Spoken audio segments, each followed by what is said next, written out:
বেমানান শব্দটি খুঁজে বের করো। 1 নাম্বার, তামা, কাঁসা, পাথর, লোহা। সবাই জানো তামা, কাঁসা, লোহা এরা তো ধাতু, তাহলে পাথর হবে বেমানান, পাথরের নিচে দাগ। তারপরে ঘোড়া, হাতি, গন্ডার, ষাঁড়, এখানে ঘোড়াটা হবে বেমানান। তারপর কালীবঙ্গান, মেহেরগড়, বানাওয়ালি আর ডোলাবিরা, এর মধ্যে বেমানান হবে মেহেরগড়।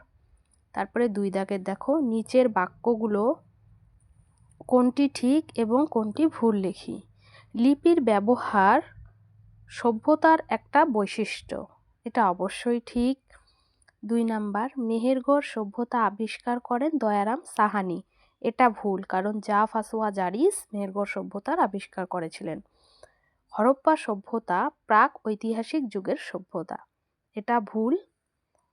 4 দাগে দেখো, হরপ্পার মানুষ লিখতে জানতেন, হ্যাঁ, ওদের লিপি এখনো পাঠোদ্ধার করা সম্ভব হয়নি, তো এর থেকে বোঝা যাচ্ছে যে ওরা লিখতে জানতো।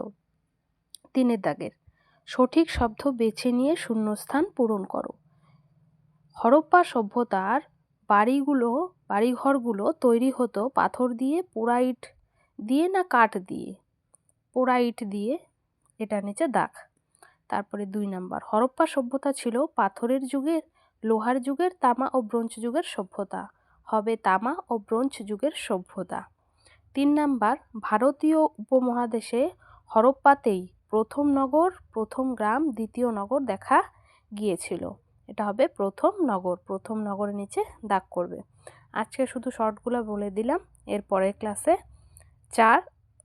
4 দাগের আর 5 দাগের বলে দেব।